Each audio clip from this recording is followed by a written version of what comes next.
Hello friends, welcome back. इस video में मेरा क्या सोर्स और क्या स्ट्रेटजी रही एफ डबल ए के लिए, एफ डबल ए क्वालिफाई करने के लिए, वो आपसे डिस्कस करता हूँ। बहुत सारे लोग कमेंट में भी पूछ रहे थे और इंडिविजुअली भी मैसेज कर रहे थे व्हाट्सएप पे कि अपना सोर्स और स्ट्रेटजी शेयर करो। तो वहाँ तो मैं रिप्लाई करता था इंडिविजुअली भी, लेकिन ये थोड़ा टाइम कंज्यूमिंग प्रोसेस है और हेक्टिक सा प्रोसेस है, तो इसलिए मैंने सोचा कि मैं एक डिटेल्ड वीडियो बनाता हूँ अपने जो मैंने सोर्स कलेक्ट किया था उस पे और स्ट्रेटजी पे, ताकि उन सब के को भी आंसर मिल जाए और जो लोग मैसेज नहीं कर पाते हैं उनको भी इससे फ़ायदा हो।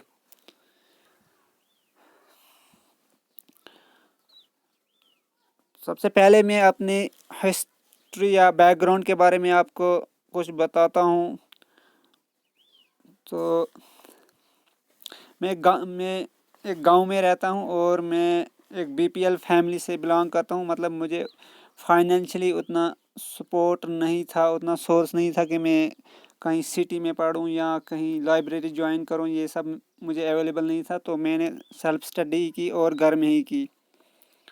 ये मैं इसलिए बोल रहा हूँ क्योंकि बहुत सारे लोग होंगे मेरे ही कैटेगरी के जिनको फाइनेंशियल प्रॉब्लम होगी और वो ये भी सोच रहे हों, कोई कोई ये भी सोच रहा होगा कि लाइब्रेरी ज्वाइन करने या सिटी में अलग रहने से ही, घर से दूर रहने से ही वो कोई एग्ज़ाम क्वालिफाई होगा।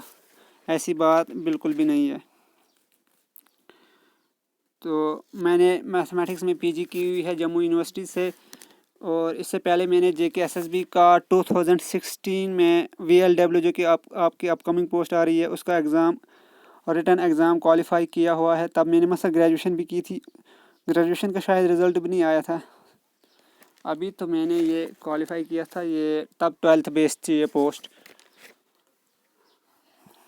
रिटन क्वालिफाई किया था, लेकिन उस टाइम वाइवा हुआ करता था, तो फाइनल लिस्ट में वाइवा के बाद मेरा नाम नहीं आया। मैं नहीं जानता किस वजह से नहीं आया, और तब मैं उतना सीरियस भी नहीं था क्योंकि मेरा एम्बिशन था हायर एजुकेशन में टीचिंग का और हायर क्वालिफ़िकेशन का। तो फिर मैं चला गया पीजी के लिए। तो पीजी करने के बाद मैंने फिर नेट के लिए 2 अटैम्प्ट्स दी, जो कि हो नहीं पाया। और वैसे भी मैथमेटिक्स में नेट करना बहुत मुश्किल बात है, बहुत टाइम पढ़ना पड़ता है, 2-3 साल, फिर ही जाके आप वहाँ पे कर सकते हो। लेकिन 2-3 साल इतना मेरे पास टाइम नहीं था क्योंकि घर में कुछ प्रॉब्लम थी, तो तब तक मैंने फिर वो छोड़ दिया। तब तक जेके एसएसबी ने फिर पंचायत अकाउंट असिस्टेंट की पोस्ट निकाली, तो मैं फिर यहाँ आया। तो फिर मैंने पंचायत अकाउंट असिस्टेंट का एग्ज़ाम दिया। तो तब भी उतना सीरियस नहीं था मैं, और ना ही मेरे पास उतना मटेरियल था। मैं सिर्फ यूट्यूब चैनल्स पे डिपेंड रहा, तो लेकिन वहाँ से नहीं हो पाया। तो मेरा स्कोर था पंचायत अकाउंट असिस्टेंट में 67। लेकिन जब मैंने पेपर दिया था तो मैं बहुत डिप्रेस्ड था। पेपर के टाइम ही पता चल गया था कि मैं बाहर हो गया हूँ, मेरा नहीं होगा। रिज़ल्ट पे उतना नहीं हुआ था, लेकिन जब पेपर दिया था उन दिनों बहुत डिप्रेस्ड था मैं। तो मतलब मैंने रोया भी था कुछ डेज़, फिर छोड़ दिया। फिर कुछ दिनों मैंने पढ़ा ही नहीं था। फिर उसके बाद जब FEE आई तो फिर इसके लिए पढ़ने लगा मैं। तो FEE से पहले फिर PEE के बाद मैंने फिर बैंकिंग का एग्ज़ाम दिया, बैंकिंग एसोसिएट। तो वहाँ मेरी स्पीड नहीं थी क्योंकि मुझे ये लैपटॉप फैसिलिटी भी नहीं है, तो मैं ऐसे ही गया था देने। हालांकि मैं मैथमेटिक्स बैकग्राउंड का था, मैं कर सकता था, और रीजनिंग और मैथ मुझे बहुत अच्छा आता है, तो लेकिन स्पीड ना होने की वजह से वो भी नहीं हो पाया। और उस दिन भी जब मैंने पेपर दिया तो बहुत डिप्रेस्ड था उस टाइम। सोच रहा था, ख्याल सा आ रहा था कि शायद मुझसे कुछ होगा ही नहीं। तो लेकिन फिर दूसरी वे में सोचता कि नहीं, ज़रूरी नहीं है कि बैंकिंग में और भी ऑप्शंस हैं। तो फिर आया वापस, तो की स्टार्ट मैंने FEE की प्रिपरेशन। और FEE की प्रिपरेशन मैंने स्टार्ट की फिर फरवरी 2021 में, और फिर ये कंटिन्यूसली रखी मैंने एंड तक। मतलब थोड़ी थोड़ी थोड़ी थोड़ी बीच में डिले आता गया एग्ज़ाम को, तब सुस्ती होती थी कुछ डेज़, मतलब प्रोग्रेस कम पड़ता था उस टाइम, लेकिन कंसिस्टेंसी थी। तो ये था मेरा बैकग्राउंड। अब मैं आपको अपना सोर्स डिस्कस करता हूँ जो मैंने FEE के लिए यूज़ किया था। सबसे पहले मैं अकाउंट्स के बारे में बताता हूँ। तो अकाउंट्स जो पंचायत अकाउंट असिस्टेंट में जो सिलेबस था वो वाला पोर्शन मैंने इस बार किया था NCERT 11th और 12th से, और तमिलनाडु बोर्ड 11th 12th नहीं की थी। उसमें पार्टनरशिप सिर्फ मैंने NCERT से की थी और बाकी वाला किया था इससे। और जब PAA में मैंने पढ़ा था तब मैंने पढ़ा था किरण सर से विंग से एक उड़ान के, तो आप सबको सही ही होंगे। तो उन्होंने मतलब बेसिक तो उन्होंने क्लियर कराए थे, लेकिन फिर बुक से और हेल्प हो गई तो मतलब मुझे ये अच्छे से क्लियर हो गया। और MCQ मैंने इन टॉपिक्स पर सिर्फ किरण सर के ही किए, क्योंकि वो एक्सप्लेन भी करते थे अच्छे से, तो उनका भी बहुत बहुत शुक्रिया मैं करता हूँ। और जो एडिशनल टॉपिक्स हुए थे अकाउंट्स में, जैसे बजटरी कंट्रोल था, कास्ट अकाउंटिंग था, PFMS तो ये उधर भी था, IFMS था, टैक्सेस था, तो ये मैंने किए थे IG क्लासेस से। और MCQ भी उसी के किए थे IG क्लासेस से ही। उन सर का भी मैं शुक्रिया अदा करता हूँ। और जो बाकी टॉपिक थे कुछ एडिशनल में, एवोल्यूशन इन अकाउंटिंग था, सोशल अकाउंटिंग, सोशल ऑडिट, कुछ फाइनेंशियल ऑडिट, ये इनमें ये कुछ PAA में भी थे लेकिन मैंने तब नहीं किए थे। जैसे ये फाइनेंशियल ऑडिट वगैरह, सोशल ऑडिट, ये तब भी थे, मैंने तब नहीं किए थे क्योंकि मुझे मिले ही नहीं तब, तो मैंने बुक्स लाई नहीं थी कुछ। तो ये मैंने कलेक्ट किया था। स्टडी बैंड चैनल पे एक मैम पढ़ाती हैं, अच्छा पढ़ाती हैं अकाउंट्स का, शायद वो कॉमर्स बैकग्राउंड की हैं, तो वहाँ से मैंने ये कुछ टॉपिक कराए थे और MCQ भी उनके ही किए थे। तो ये रहा मेरा अकाउंट्स पोर्शन। और अकाउंट्स में मेरा स्कोर रहा इस बार 24 मुझे ठीक थे और 4 गलत थे और 2 नूलिफाई हुए थे। लेकिन जो 4 गलत थे उनमें से भी मुझे 2 क्वेश्चन नहीं होने चाहिए थे गलत। एक BRS का था और एक भी था कोई वो अकाउंट फाइनेंशियल अकाउंटिंग का, कुछ प्रॉफिट मैक्सिमाइजेशन रिलेटेड था कि ऑनर इक्विटी इंक्रीज करता है, कुछ वो ऑप्शन क्लोज से मुझे वो गलत हो गया था। तो ये मेरा था अकाउंट्स का सोर्स। और जब मैंने पंचायत अकाउंट असिस्टेंट लिया था तब मुझे अकाउंट्स में सिर्फ 11.5 मार्क्स आए थे। तो यहीं से मैं रेस से बाहर हो गया था क्योंकि मुझे 67 स्कोर था और तब RBI का कट हुआ था 77, 10 मार्क्स। वो 10 मार्क्स मुझे लगता है यहीं से, इसमें और इकानमी में, क्योंकि इकानमी में मुझे तब 1.5 मार्क्स थे सिर्फ, और इस बार इकानमी में मुझे हैं 8 क्वेश्चन ठीक, 2 गलत, मतलब 7.5 मार्क्स हैं इस बार। तो 11.5 वहाँ थे, तो यहाँ पे मैंने 24 और 4, मतलब 24 ठीक, उसमें से 4 निकालो तो मतलब 23। तो यहाँ से मैं ऊपर आया फिर। लेकिन अकाउंट्स को मैंने बहुत ज़्यादा पढ़ा था, सबसे ज़्यादा, मतलब through out the year half day, मतलब 3-4 आवर्स में अकाउंट्स के लिए सिलेक्ट करके रखा था टाइम टेबल में, पर डे पढ़ना ही पढ़ना है। उसके अलावा बाकी सब्जेक्ट को मतलब टाइमली बेसिस पे ऐड करता, किसी दिन कोई सब्जेक्ट, किसी दिन दूसरा सब्जेक्ट, ऐसे ही करता था। और फिर दूसरा सब्जेक्ट है जनरल नॉलेज, GK पोर्शन। ये कहाँ कहाँ से इसका सोर्स मैंने कलेक्ट किया है। करंट इवेंट, GK कोर्स में सबसे पहले करंट इवेंट्स ये मैंने लिखे थे परचम क्लासेस से। ये नेशनल लेवल का चैनल है, 1 मिलियन प्लस सब्सक्राइबर हैं इसके, आपको पता ही होगा बहुत सारे लोगों को। तो करंट और भी दूसरे 1-2 चैनल से करता था, लेकिन मेनली ये चैनल था। और करंट तो आए भी नहीं थे अकाउंट असिस्टेंट में उतने, लेकिन जितने आए थे मुझे निकल गए थे। उसके बाद फ्रीडम स्ट्रगल का टॉपिक भी मैंने परचम क्लासेस से ही लिखा था। उसके बाद इंडियन कल्चर एंड हेरिटेज, और ये टॉपिक भी मैंने परचम क्लासेस से ही लिखा था और MCQs भी किए थे। MCQs मैंने हर टॉपिक के किए हैं डिफरेंट चैनल से। तो जिस चैनल से लिखा है उस चैनल से तो किए ही हैं, उसके अलावा भी डिफरेंट चैनल से मैंने MCQs प्रैक्टिस की थी। MCQs मैंने बहुत प्रैक्टिस की थी इस बार। उसके बाद जो फिज़िकल डिवीज़न है, इंडियन फिजिकल डिवीज़न, ये किया था मैंने बियॉन्ड क्लासेस, जो कि JNKE का कोई सर हैं, नाम नहीं मुझे मालूम उनका, तो अच्छा कराया था इन्होंने। उसके अलावा इसमें ऐड किया था मैंने परचम क्लासेस का, थोड़ा बहुत ही, ज़्यादा नहीं। और एंड पे जनवरी में मैंने कुछ इस पे लतीफ़ एकेडमी के भी कुछ क्वेश्चंस ऐड किए थे, मतलब 1 लाइनर फॉर्म में ऐड किए थे, और मतलब MCQs ऐड किए थे 1 लाइनर फॉर्म में। लतीफ़ एकेडमी में पढ़ाते थे तोकीर सर, वो भी बहुत अच्छे से एक्सप्लेन करते थे ज्योग्राफी, उनका भी बहुत बहुत शुक्रिया। सब टीचर्स का मैं शुक्रिया करता हूँ जिनसे मैंने ये सोर्स कलेक्ट किया हुआ था। और जो वर्ल्ड जियोग्राफी थी इसका मैंने कुछ एनसीईआरटी से शायद लिखा था, मुझे क्लियरली याद नहीं, और कुछ लतीफ़ एकेडमी से भी लिखा था और भी किसी चैनल से लिखा था। तो फिर एमसीक्यूज़ भी किए थे, एमसीक्यूज़ मैंने हर टॉपिक में किए हुए हैं। अच्छा, रिवर्स एंड लेक्स जो इंडिया के थे वो मैंने परचम क्लासेस से ही किया था। रिचा मैम है, उनका ही ये चैनल है, तो और भी टीचर्स उधर हैं, लेकिन जो मेन है रिचा मैम, वो ऑनर हैं इस चैनल की। तो उन्होंने बहुत अच्छे से पढ़ाया है ये। और रिवर्स और लैक्स में रिवर्स में तो मैंने यही किया था कि पहले तो इनिशियली मैंने ओरिजिन ही सिर्फ किया था, ओरिजिन और ड्रेन कहाँ होते हैं और किस स्टेट मतलब से ज़्यादा इनका मतलब रोल है, और ट्रिब्यूटरीज। लेकिन बाद में जब टाइम एक्सटेंड करता गया और मैं हर टॉपिक में थोड़ा थोड़ा ऐड करता गया वन लाइनर की फॉर्म में, तो रिवर्स में भी मैंने फिर मतलब ट्रिब्यूटरीज भी की, फिर लेफ़्ट बैंक की, राइट बैंक की, उसके बाद किस स्टेट में का वो भी किया। हालांकि उतना आया नहीं उधर, लेकिन किया था मैंने बहुत अच्छे से। फिर जो ही टाइम एक्सटेंड करता गया होता गया तो मैं थोड़ा थोड़ा मतलब पेपर डिले होता गया। जून से नवंबर, नवंबर से दिसंबर, दिसंबर से मार्च, तो मेरा ये मैं ऐड करता गया हर टॉपिक्स में थोड़ा थोड़ा। और ट्रांसपोर्ट एंड कम्युनिकेशन, इसमें इनिशियली मैंने किया था बियॉन्ड क्लासेस से ही, बहुत अच्छे से कराया था इन्होंने। उसके बाद एंड में जनवरी में मैंने थोड़ा लतीफ़ एकेडमी से भी किया था, तोकिर सर से, तो वो भी इसमें क्लब किया था दोनों, तो बस इतना ही किया था मैंने। डेमोग्राफी एंड सेंसस, ये स्टैटिक्स में भी था टॉपिक और यहाँ जर्नल स्टडीज़ में भी था, तो ये किया था मैंने ट्रिपल एस से अंजुम सर से। उनका मैं बहुत बहुत शुक्रिया करता हूँ, उनकी वजह से मुझे स्टैटिक्स में 9 क्वेश्चन ठीक हुए, क्योंकि मैंने स्टैटिक्स कहीं और से पढ़ी नहीं थी, सिर्फ वहाँ से पढ़ी थी और एमसीक्यूज़ किए थे बस। एमसीक्यूज़ किए थे और मलिक ट्यूटोरियल और मोमिन सर एकेडमी से।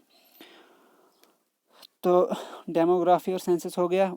वेदर एंड क्लाइमेट इंडिया का, वेदर एंड क्लाइमेट ये मैंने लतीफ़ एकेडमी से किया था, टोकिर सर से, और भी कहीं से मैंने ये पहले किया हुआ है, मुझे याद नहीं है। कोई चैनल है शायद नेशनल लेवल का ही चैनल है कोई, मतलब JNK से बाहर का चैनल है कोई। क्रॉप्स वाले में मैंने सिर्फ किया था लीडिंग प्रोड्यूसर कौन सी स्टेट है इंडिया में, और इंडिया का डिफरेंट क्रॉप्स में वर्ल्ड में क्या रैंक है फर्स्ट सेकंड में, खासकर फर्स्ट और सेकंड में ये किया था। ये कुछ किया था फ्रेंड से, और कुछ शायद लतीफ़ एकेडमी से भी किया था, फ्रेंड ने भेजी थी ये, तो मैंने वही किया था ज़्यादातर।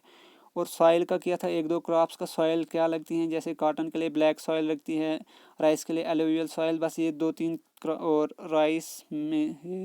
राइस वीट और कॉटन, दो तीन क्रॉप्स की सॉइल की थी बस। इन्वायरमेंट, इकोलॉजी एवं बायोडाइवर्सिटी टॉपिक, ये साइंस में भी था टॉपिक और जनरल स्टडी में भी था। इसको मैंने किया था वहीद सर से, उनका भी बहुत बहुत शुक्र। ट्रिपल एस पी तब वो पढ़ाते थे जब तक वहाँ, तो वहाँ तब तक मैंने उनसे ही पढ़ा था ये, और इकॉनमी भी उनसे ही पढ़ी थी जब तक वो उधर पढ़ाते थे। तो वहीद सर ने अच्छे से कराया था। और उसके अलावा जो कमी बेशी थी तो वो मेरे पास है साइंस की बुक एनसाइक्लोपीडिया इन साइंस, तो उससे किया था ये। और एमसीक्यू तो मैंने हर टॉपिक के मतलब डिफरेंट चैनल से, 5-6 चैनल से, मतलब खाली JNK के चैनल से नहीं, बाहर के चैनल से भी किया था, क्योंकि अब ये जनरल स्टडीज़ वगैरह ये तो हर जगह मिलेगी। उसके बाद जो JNK GK था, इसकी हिस्ट्री जो थी ये मैंने ज़ोहर मीर की बुक है खलील पब्लिकेशन, ये की थी, और मैं MCQs भी किए थे डिफरेंट चैनल से। उसके बाद रिवर, लेक्स, फ्लोरा, फाना, heritage and culture of JNK, ये सारे इसी बुक से किए थे। ज़होर मीर की बुक खलील पब्लिकेशन से। और MCQs मैंने डिफरेंट चैनल से फिर किए थे, JNK के ही थे तो उनसे किए थे। और फिर JNK का वेदर एंड क्लाइमेट, ये मैंने पंचायत अकाउंट स्टेट के लिए लिखा था JK सिविल सर्विस से, आफाक सर से, तो ये मैंने वहीं से किया हुआ था। इसमें कुछ ही पॉइंट्स रखने थे, तो ज़्यादा नहीं था, इसमें कुछ 7-8 पॉइंट्स रखने थे याद बस। और टूरिस्ट डेस्टिनेशन, ये मैंने पंचायत अकाउंट असिस्टेंट के लिए भी लिखा था कहीं से, शायद विंग से कुड़ान से लिखा था कि कहीं से, वो भी। और मेन रहा इस बार ज़ोहर मीर की बुक, उससे JNK मैंने ज़्यादातर ज्योग्राफी भी वहीं से की और हिस्ट्री भी वहीं से की, ज़ोहर मीर की बुक से। उसके बाद JNK रीऑर्गेनाइजेशन एक्ट, ये किया था मैंने पहले ट्रिपल एस से सरवत मैम शायद थी, मुझे नहीं याद है पूरा, ये बहुत पहले किया था मैंने जनवरी 2021 में, लेकिन बाद में मैंने इसको कुछ जून जुलाई में ऐड किया। फिर विंग से उड़ान रणधीर सर ने पढ़ाया था तो वहाँ से इसको ऐड किया, दोनों को फिर क्लब किया। तो बस वही सेक्शन से इसमें सेक्शन याद रखनी थी और वो इम्पॉर्टेंट डेट्स वगैरह याद रखनी थी, इनिशियली कब किया गया, किसने लाया, वो राज्यसभा ने कब पास हुआ वगैरह वगैरह। तो हो गया ये J and K reorganisation act. उसके बाद और इसमें मेरा स्कोर था जीके में 26 मुझे ठीक थे और 4 मुझे गलत थे, मतलब इसमें मुझे 25 मार्क्स आए नेगेटिव काट के। फिर है इंग्लिश। इंग्लिश में मुझे बहुत कम मार्क्स आए इस बार, 6 क्वेश्चन ठीक 4 गलत, लेकिन उस 4 में से 2 क्वेश्चन नहीं होने चाहिए थे गलत। एक था वो कुछ, अब मुझे याद नहीं, 2 क्वेश्चन थे मुझसे जो मुझे नहीं होने चाहिए थे, तो छोड़ो। अच्छा, तो इंग्लिश मैंने पढ़ी थी, केडी पब्लिकेशन बुक है, अच्छी बुक है इसमें, लेकिन इंग्लिश मेरी थोड़ी वीक है पहले से ही, तो एग्ज़ाम में भी थोड़ा 1-2 क्वेश्चन मतलब कन्फ्यूजन की वजह से गलत हो जाते हैं। 2 क्वेश्चन तो नहीं ऐसे ही हो गए, 2 कन्फ्यूजन की वजह से हो गए, लेकिन उनमें उन्होंने टाइम भी मेरा खाया सोच के, लेकिन लास्ट में गलत भी हो गए। और ये बहुत बड़ी बुरी बात है, अगर तो आपका टाइम भी ज़ाया हो उसके बाद क्वेश्चन गलत भी हो तो वो बहुत, उससे बहुत लॉस होता है। उससे आप सिर्फ 2 मार्क्स का लॉस नहीं होता है आपका, और भी मतलब 3-4 मार्क्स का होता है। उसके बाद स्टैटिस्टिक्स। स्टैटिस्टिक्स ये पढ़ी थी मैंने आपको पहले ही बता दिया कि ट्रिपल एस से अंजुम सर से पढ़ी थी। और इसमें उसके बाद मैंने मालिक ट्यूटोरियल से एमसीक्यू किए, मोमिन सर एकेडमी उनसे भी एमसीक्यू किए और ट्रिपल एस से भी एमसीक्यू किए। तो इसमें मुझे 9 मार्क्स आए हैं और ये बहुत इजी आई थी इस बार, और एक गलत हुआ है, मतलब 9 ठीक है, एक गलत हुआ है। तो वैसे मैं मैथमेटिक्स बैकग्राउंड का था तो मुझे इसमें उतनी परेशानी नहीं आती थी, मतलब जो न्यूमेरिकल पोर्शन था तो वो मैं आसानी से कर लेता था। उसके बाद है मैथमेटिक्स, ये मेरा अपना ही सब्जेक्ट है, तो इसको मैंने 11th 12th एनसीईआरटी देखा था। और मैथमेटिक्स में उसके बाद जेके सिविल सर्विस की पीडीएफ भी लास्ट डे पे देखी थी, एग्ज़ाम मतलब नेक्स्ट डे मॉर्निंग में एग्ज़ाम था तो नाइट को मैंने ये थोड़ी वो पीडीएफ भी देखी थी। तो वहाँ से मैंने वो कुछ ट्रिक्स बताए थे, मैम ने, नाम नहीं याद मुझे उस मैम का, तो उन्होंने कुछ ट्रिक्स बताए हुए थे प्रोबेबिलिटी के, उस ट्रिक से मुझे शायद 2 क्वेश्चन उधर निकल गए। वो वैसे भी इजी निकल जाते लेकिन टाइम खाते, तो ऐसे ट्रिक से मुझे वो 30 सेकंड में ही 2 क्वेश्चन निकल गए। और मैथ्स में मैंने 8 क्वेश्चन किए थे और 8 के 8 ठीक थे, तो उसमें से बाद में एक नोलीफाई हो गया था, तो इसमें मुझे 7 मार्क्स आए, तो कोई भी नेगेटिव नहीं आया। अब फिर है जर्नल इकोनॉमिक्स।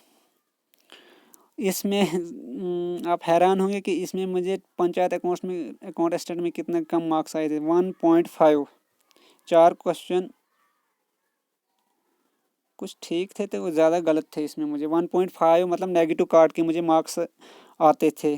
और यहाँ से भी मैं पंचायत अकाउंट असिस्टेंट की रेस से बाहर हो गया हूँ, इकोनॉमिक्स और अकाउंट्स पोर्शन से। तो इस बार मुझे इसमें थे 8 क्वेश्चन ठीक, 2 गलत, मतलब 7.5 मार्क्स। और ये मैंने पढ़े था कोई 80% वहीद सर से जब तक वो ट्रिपल एस पर थे, और कुछ जो 20% वो मलिक ट्यूटोरियल से पढ़ा था मैंने। मतलब ये सारे जितना भी मैं बोल रहा हूँ पढ़ा था, ये खाली पढ़ा नहीं था मैंने, मतलब ये मैंने नोट्स बनाए हुए थे 20%। और एमसीक्यू किए थे। सबसे पहले मैंने अफरीन अजमत मैम इकोनॉमिक्स पढ़ाती हैं अन अकेडमी पे, और उनका अपना चैनल भी है, वहाँ पे वो फ्री लेक्चर देती हैं, मैराथन लेक्चर भी, मतलब 10-12 घंटे और उसका घंटे का देती हैं, और ऐसे भी मतलब टॉपिक वाइज भी देती हैं, और एमसीक्यू फॉर्म में भी कराती हैं, और वो बहुत ज़्यादा अच्छे से एक्सप्लेन कराती हैं।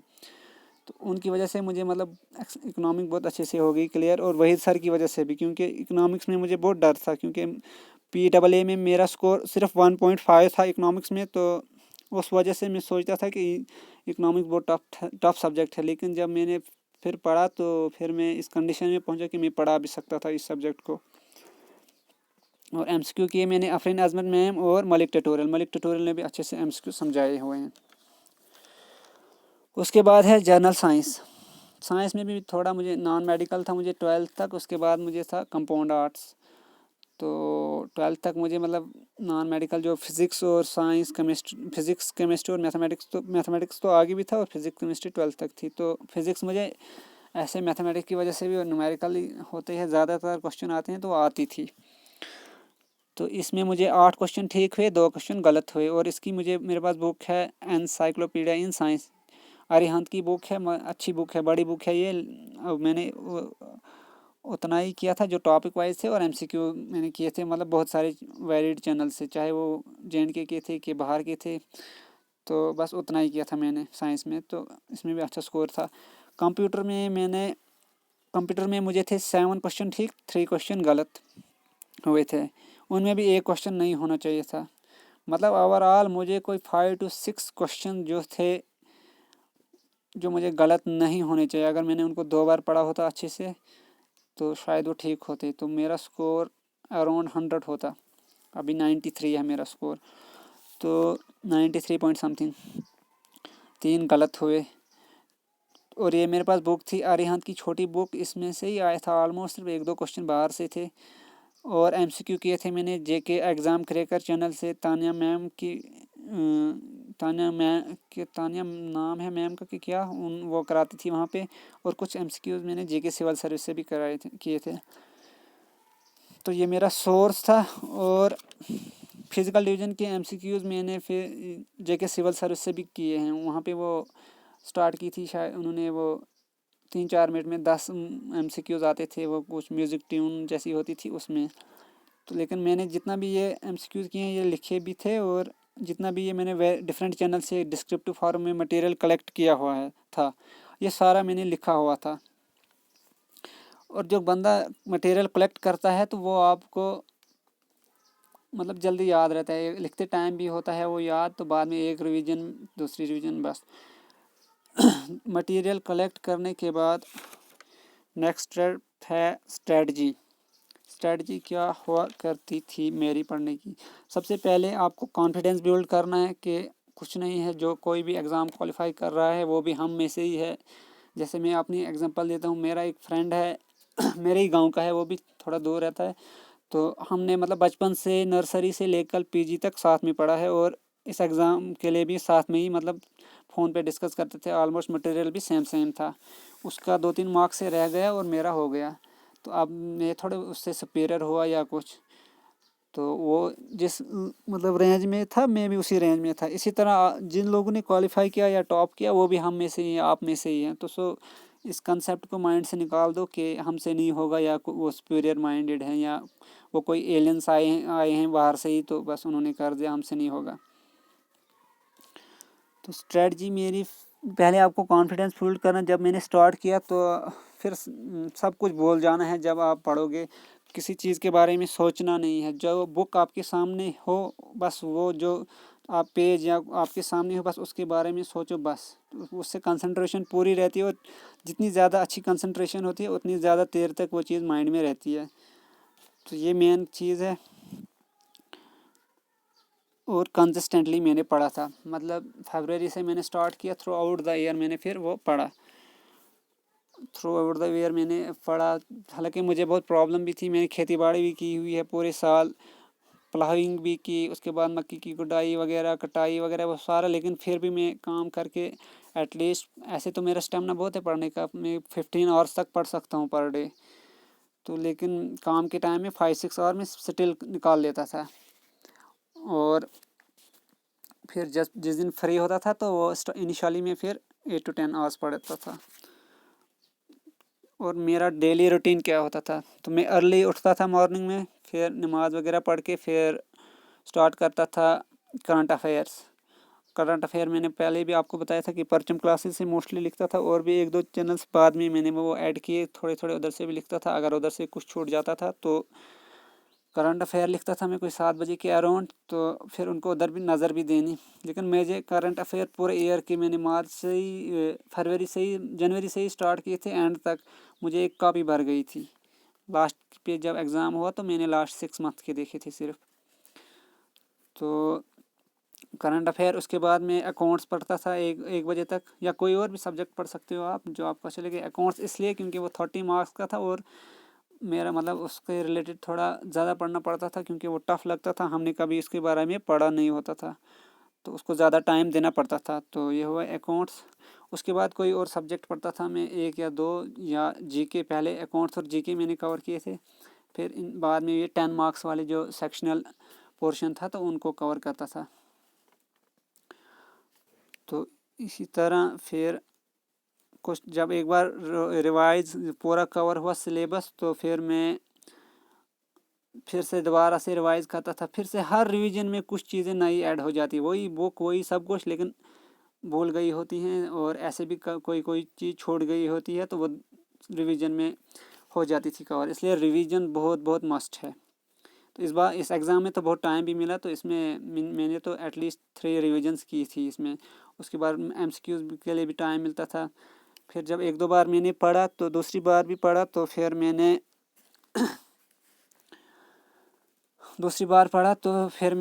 एमसीक्यूज़ भी मतलब पर डे का भी किसी टॉपिक के देखता था, एमसीक्यूज़ भी ऐसे ही। तो किसी दिन सिर्फ एमसीक्यू ही देखता था मोबाइल पे। और अब मैं बताता हूँ टाइम मैनेजमेंट, टाइम कैसे मैनेज करता था मैं। जैसे कि मैंने आपको बताया भी कि मुझे प्रॉब्लम थी, काम भी होता था वो सब, लेकिन फिर भी टाइम में मैनेज कर लेता था काम के होने के बावजूद। ये उन लोगों के लिए मैं बता रहा हूँ जो ये सोच के रहे होंगे कि हमें काम टाइम मिलता है, काम वगैरह है, तो हम नहीं कर पाएंगे। ऐसे नहीं है, आप कर सकते हो एडजस्ट। थोड़ा कम मतलब उतना थोड़ा आप मोबाइल कम यूज़ करोगे वगैरह। और जो जहाँ तक मोबाइल का यूज़ था, जब पंचायत अकाउंट असिस्टेंट का रिज़ल्ट आया था 25 दिसंबर 2020 को शायद, तो 26 दिसंबर 2020 को मैं फेसबुक का बहुत ज़्यादा एडिक्ट था। 10 to 12 आवर्स, मतलब 24 आवर में मुझे उससे ही चले जाते थे।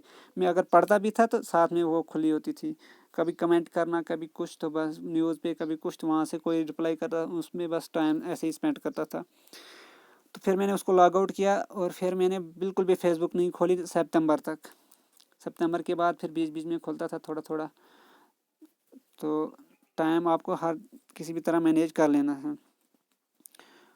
उसके बाद मैं दिन में कितने आवर्स पढ़ता था, how many hours I read और स्टडी अ डे। तो इनिशियली तो मैं, अगर काम वगैरह कुछ नहीं होता था, तो 8 to 10 आवर्स पढ़ लेता था आराम आराम से ही। तो फिर बाद में लास्ट के टाइम इंक्रीज़ करता था, फिर 8 to 10 to 12, और लास्ट के एक मंथ 13 to 15 रेंज में पढ़ता था मैं per day, 13 to 15 hours per day. वो नेचुरली फिर टाइम जो ही पेपर करीब आता है, क्लोज आता है, तो आपकी वो नेचुरली बन जाता है, मतलब नेचुरली वो माइंड वैसे ही बनता है आपको कि टाइम आप ज़्यादा स्पेंड करते हो स्टडी पे। And time just before exam, जो एग्ज़ाम से पहले का टाइम है वो बहुत मतलब पेनफुल होता है, स्ट्रेसफुल होता है, कवर ही नहीं होता इंसान को। एक बुक पढ़ता है, एक टॉपिक पढ़ता है, और इसमें एफडब्ल्यू में भी बहुत वास्ट था, बहुत डिफरेंट सेक्शंस थे, तो एक करता था दूसरा बोल जाता, बंदा सोचता था मुझे कुछ आता ही नहीं है। बस वहाँ पे थोड़ा रिलैक्स होके पढ़ना एंड टाइम पे, उस क्योंकि स्ट्रेस से इंसान को भूल ही जाता है, कोई फ़ायदा नहीं होता है। और फिर जो लास्ट और द मेन मोस्ट इम्पॉर्टेंट है, exam hall strategy. Exam hall वो 2 आवर्स कैसे आपने स्पेंड करने हैं वो मैटर करता है। एग्ज़ाम हॉल की मेरी ये स्ट्रेटजी होती थी। इस बार मैं थोड़ा रिलैक्स था, जब मैंने PAA का एग्ज़ाम दिया था, पंचायत अकाउंट असिस्टेंट का, मैं इतना टेंस था, इवन क्या बोलूँ, मुझे मतलब लिप्स सूख जाते थे, होंठ सूख जाते थे। इस बार भी था, लेकिन उतना नहीं था, उससे कोई 50% लेस ही होगा। बैंकिंग में भी मैं बहुत टेंस था। तो थोड़ा मतलब खुद को रिलैक्स करो। और एग्ज़ाम से पहले कुछ लोग एग्ज़ाम मतलब हॉल में एंटर होने से पहले तक बुक से लगे होते हैं, वैसा नहीं करना चाहिए। उससे वो माइंड में टेंशन रहती है, तो गलती होने के चांस है, बोल जाने के चांस है। तो लास्ट के एटलीस्ट 1 आवर, हालांकि 2 आवर्स लास्ट की, मतलब आपको फ्री रहना, ना कुछ सोचना है एग्ज़ाम के बारे में, ना कुछ, बिल्कुल माइंड फ्री।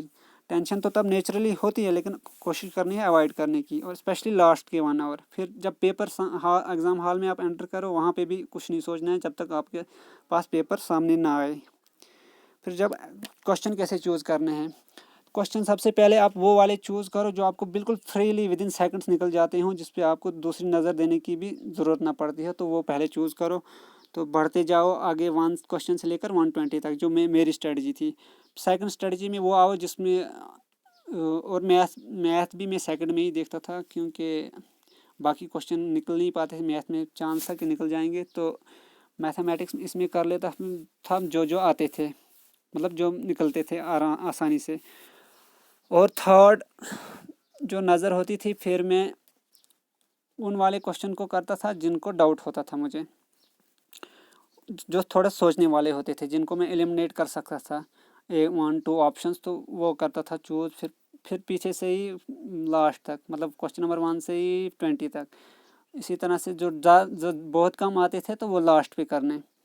और जो कैलकुलेटर रिस्क भी लेना पड़ता है, वो बोलते हैं ना कि तुक्के कितने लगे। तुक्के मैंने भी लगाए हैं, लेकिन उसमें कुछ सोच समझ के लगाए हैं कि मतलब ऑप्शन एलिमिनेट करने के बाद एटलीस्ट 2 ऑप्शन आप पहले एलिमिनेट करो किसी भी तरह, उसके बाद आप तुक्के लगाओ, तो ज़्यादा चांस उसमें गलत तो फिर भी होंगे, लेकिन ज़्यादा चांस रहता है कि हो जाएगा। अगर 4 ऑप्शन आपको बिल्कुल भी नहीं पता, तो वहाँ बहुत ज़्यादा रिस्क रहता है तुक्कों में, वहाँ से आप नेगेटिव में चले जाओगे। तो वीडियो बहुत लंबी हो गई है। तो ये रही थी मेरा सोर्स भी और स्ट्रेटजी भी। होप आपको ये हेल्पफुल रहेगी अपकमिंग एग्ज़ाम्स में। तो ये मैंने डिटेल में बताई, ताकि आपको अब कोई क्वेरी ना रहे दोबारा से किसी से पूछने की या क्या। और ये भी मैं बताऊंगा, अगर आप किसी चैनल से हो कोचिंग ले रहे हो या कुछ, तो मैं नहीं कहता कि मत लो, लेकिन किसी एक चैनल से एग्ज़ाम क्वालिफाई करना बहुत मुश्किल है। या तो अगर वहाँ से किया, आपको एमसीक्यू तो करने है ही हैं हर जगह से, और बुक्स भी अवेलेबल होनी चाहिए। या फिर अगर बुक्स नहीं, जैसे मुझे प्रॉब्लम थी, एनसीईआरटी मुझे कम ही थी, अकाउंट्स की और मैथमेटिक्स की और इकानमी की थी, तो बाकी मैंने लाई नहीं थी, क्योंकि यही सोच के कि टाइम कंज्यूमिंग है। तो फिर अगर डिफरेंट चैनल से अगर यूट्यूब से लिखना है या कहीं से टॉपिक वाइज, फिर वो डिफरेंट चैनल से पहले एक चैनल से लिखो वो टॉपिक, फिर जिस अगर कुछ रह गया दूसरे चैनल से, बस वो ऐड करते जाओ, बस इससे ही। और एक और बात, अगर एग्ज़ाम डिले हो, फिर क्विट नहीं करना। कंसिस्टेंसी आपको जब तक पेपर ना हो मेंटेन रखना। बहुत सारे मेरे ऐसे फ्रेंड्स हैं, उनको इसी वजह से लॉस हो गया कि नहीं कर पाए। पहले जून में था, फिर बोलने लगे पता नहीं कब होगा, बस ऐसे ही ऐसे एंड हो गए। और जो जहाँ तक मुझे फ़ायदा हुआ एग्ज़ाम डिले होने से, क्योंकि जून के टाइम उस टाइम खेती बाड़ी का काम होता था, तो मुझे कम टाइम मिलता था। तब अगर होता तो मेरा नहीं होना था, मैं 80 तक भी नहीं पहुँच पाता। फिर नवंबर तक मुझे थोड़ी बहुत तैयारी हुई, और फिर जब और एक्सटेंड हुआ, तो फिर मैंने सोचा अब तो मैं छोड़ूंगा नहीं, अब होना ही होना चाहिए। अब पूरा साल हो गया, तो फिर बहुत सीरियस होके पढ़ा मैंने। पढ़ा तो पूरे साल था, लेकिन डर सा था पहले तो, लेकिन एंड पे कॉन्फिडेंस आ गया था कि नहीं अब हो जाएगा, क्योंकि अब बहुत बार रिविजन्स भी की हर टॉपिक की, तो हो जाएगा अब।